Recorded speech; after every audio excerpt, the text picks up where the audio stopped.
Então, dando início à última parte dessa aula de hoje, né, vamos falar aí sobre os organismos, os principais grupos de organismos que são benéficos, né, para os solos, para as plantas, que são estudados dentro da ciência do solo. Tá? Existem inúmeros, tá? E a cada dia tem aparecido mais organismos. Vamos focar naqueles com maior importância descritiva, né, que a gente tem mais material sobre.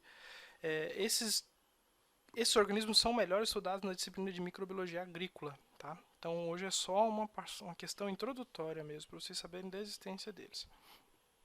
Então o primeiro grupo que a gente vai falar é os fungos micorrízicos. Tá?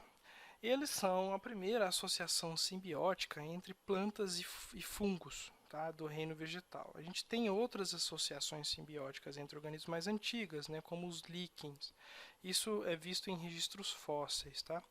Mas entre vegetais superiores e micro-organismos é o fungo micorrízico. Né? Como que se dá? O que é isso? O fungo, que vive no solo, um grupo de fungos específicos que vive no solo, ele entra na raiz da planta e começa a funcionar para a raiz como se fosse, para a planta, como se fosse uma raiz. Então ele vai começar a absorver água e sais minerais e nutrientes para a planta em troca de energia, né? Então ele atua bastante nessa disponibilização. Então nessa figura aqui do lado a gente consegue ver que uma planta sem o fungo, que uma outra planta sem o fungo, né? Então ele se liga às raízes, ele cresce bem mais do que as raízes e consegue buscar nutrientes onde as raízes não têm alcance. Então aumenta a minha área de exploração muito, né? Bem exponencialmente. E eles atuam bastante quando a planta está em estresse hídrico, né? Quando ela começa a sentir falta d'água e falta de um nutriente específico chamado fósforo, esses fungos eles começam a trabalhar ali, né? Aqui mais uma figurinha que eu tenho de uma plântula de pinos, né, de pinheiro, e em volta fungos colonizando a planta e explorando o solo para a planta. Né? Então eu tenho alguns casos aí que plantas dependem demais dessa associação para conseguir viver. Né? Pinos, por exemplo, é um exemplo. Por exemplo, é uma planta que não vive sem associação simbiótica com esses fungos. Né? Algumas dessas associações formam cogumelos, né? Normalmente com espécies de plantas arbóreas. Né? Cogumelos raramente vão formar associações com plantas herbáceas ou rasteiras. Né? Mas árvores já é bem relatado desses fungos se associarem e é a mesma função. Eles vão buscar no solo nutrientes em regiões onde a planta não alcança. Tá? A gente viu na aula anterior, né, no vídeo anterior, sobre rizosfera, né, que é aquela região onde a planta libera substâncias e os fungos se alimentam, os fungos organismos do solo. Né. O mesmo acontece aqui com os fungos micorrízicos.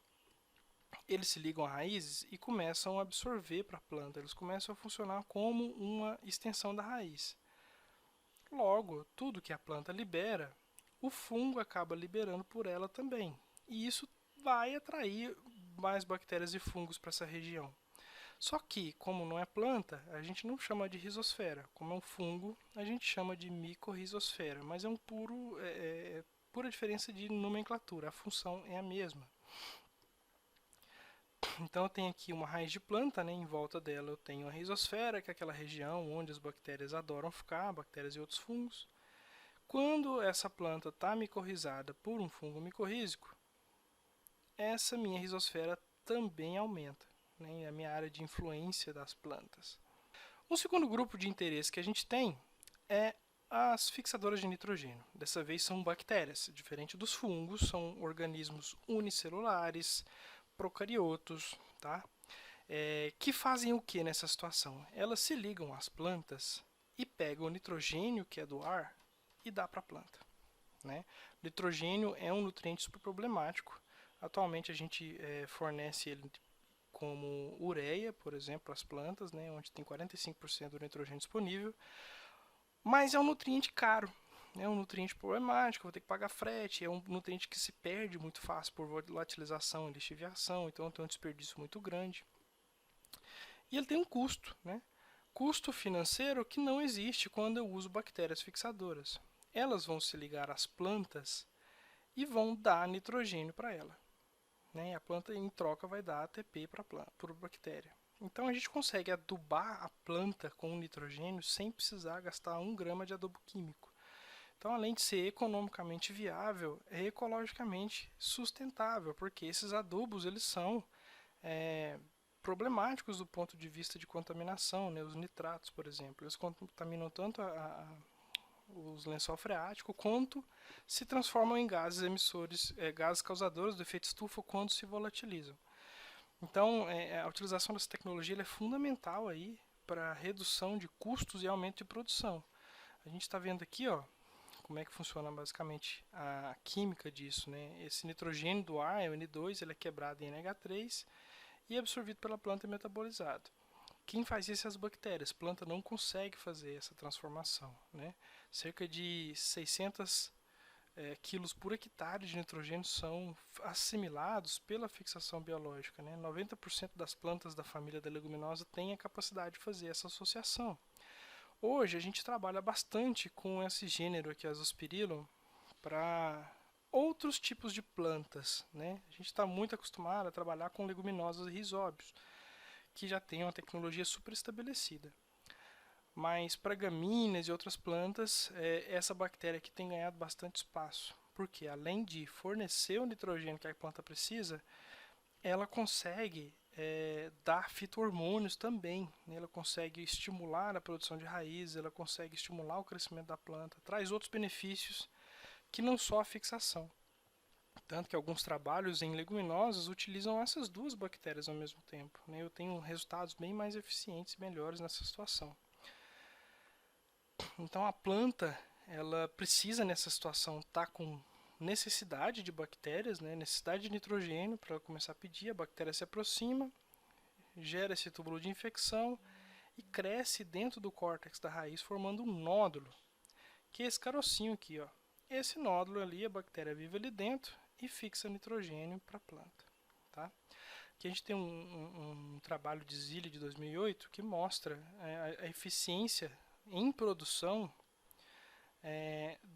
do uso de fixação biológica com o uso de adubação nitrogenada. Então eu tive aqui, ó, na adubação nitrogenada, uma produtividade de 3.218 kg por hectare. Nem se compara ao controle, que não é nada, né? 1.858. E já na parcela que eu inoculei com bactérias, eu tive mais produção, 3.680 kg por hectare. E não gastei nada com adubação nitrogenada. Então eu tenho ganho de produtividade e ganho financeiro na redução de custo. Então é uma tecnologia muito interessante, tá? Isso, a fixação nas não leguminosas, né, que a leguminosa forma esse carocinho, né? No caso do Azospirillum com as não leguminosas, como a cana, não tem esse nódulo, elas vivem no colmo, elas vivem na planta, tá? Tudo isso depende da questão da quantidade de nitrogênio no solo. Como eu expliquei lá no início, planta que tem nitrogênio não pede ajuda para a bactéria. Então, nessa situação, o excesso de nitrogênio atrapalha a atuação dessas bactérias. Outro grupo interessante são as solubilizadoras de fosfato, né? O fósforo ele é um nutriente problemático demais. Ele se liga ao solo e ele não é mais liberado pelo solo. Ele é um tipo de nutriente que se perde muito pelo próprio solo. O próprio solo tem uma fome de fósforo quase que inesgotável. Cerca de 80% do fósforo que a gente joga aqui no solo de cerrado, por exemplo, são desperdiçados, são perdidos. E eu tenho um grupo de organismos que consegue novamente disponibilizar esse fósforo que estava lá perdido no solo, né? Que são os solubilizadores de fosfato, fungos e bactérias. Aqui é só um exemplo, essa imagem da esquerda, um meio de cultura com fósforo preso, eu coloco a bactéria ou fungo lá no meio e ele libera uma substância que acaba solubilizando esse fósforo que estava preso, acaba liberando o fósforo preso. Então, quanto maior o halo de solubilização, mais eficiente é esse organismo. Os fungos micorrízicos também possuem essa capacidade, alguns grupos, né, de, além de atuar como uma extensão da raiz, também conseguem liberar o fósforo que estava ali preso. Tá? E para finalizar, a gente tem aí um grupo de bactérias que chamamos de promotoras do crescimento vegetal, chamam PGPR, é uma sigla em inglês, né? Plant Growth Promoting Rhizobacteria. Então, são rizobactérias promotoras do crescimento vegetal. O que é isso? São bactérias que vivem na raiz, por isso chamam rizobactérias, que exercem função de melhoria do ponto de vista de vigor da planta, tá? Elas podem viver tanto na raiz quanto na planta inteira, não podem causar doenças, tá? Atuam diretamente ou indiretamente, a gente vai ver agora, né, a diferença delas. E essa aqui é a sigla em inglês. As de influência direta são aquelas que causam benefícios para a planta meio que sem querer. Né? Um exemplo delas é o controle de doenças e pragas. Eu tenho lá uma praga que está causando perda de produtividade na minha cultura. E aí eu vi um fungo e de repente começa a atacar essa praga. A intenção do fungo nunca foi ajudar a planta. A intenção do fungo era se alimentar do inseto. Acontece que nessa situação ele tirou de campo o inseto que estava me causando problema e resolveu o meu problema indiretamente. Então são esse tipo de ajuda que eu disse para vocês que é indireta, né? Que a gente chama aí de biocontrole ou controle biológico. Um fungo muito eficiente nisso é o tricoderma. Olha aqui, ó. Tricoderma. Aqui eu tenho uma doença que é a fítio e o tricoderma está crescendo dentro desse outro fungo. Então ele está se alimentando da doença. Logo, a doença morre e para de me causar problema. Então, exemplificando de forma clara, ele não está com a intenção de me ajudar, mas ele acaba me ajudando. Por isso que a influência dele é indireta. Alguns outros exemplos: bacilos subtilis, controle de doenças de fungo de trigo e milho; Pseudomonas, antagonista de Rhizoctonia; controle de murcha bacteriana com actinomicetos; controle de podridão mole com P. marginalis, né? Então eu tenho vários tipos de controle indireto.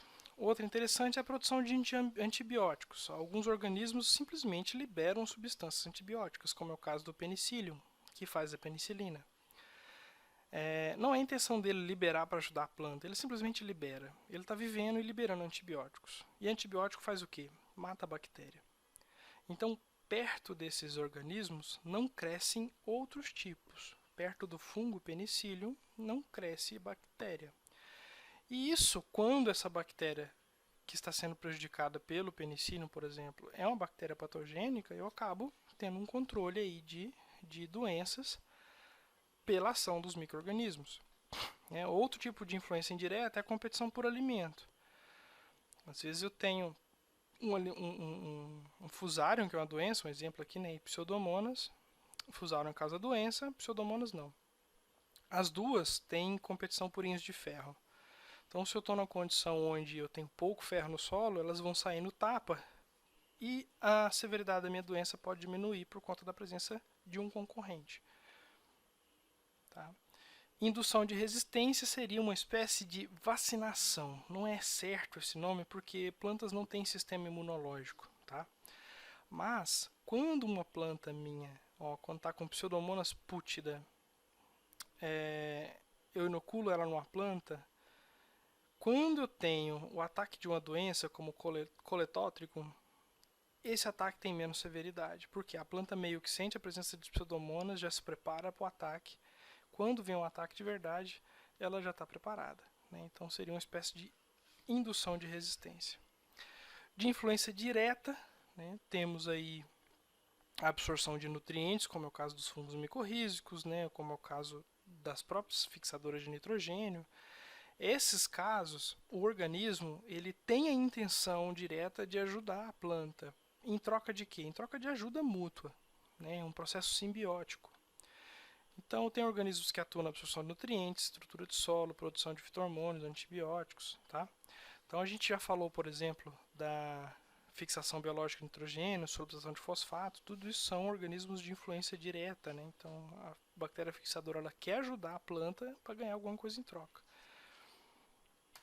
Pessoal, basicamente isso. A gente encerra aqui esses vídeos da aula de biologia do solo e a gente se vê por aí. Até mais.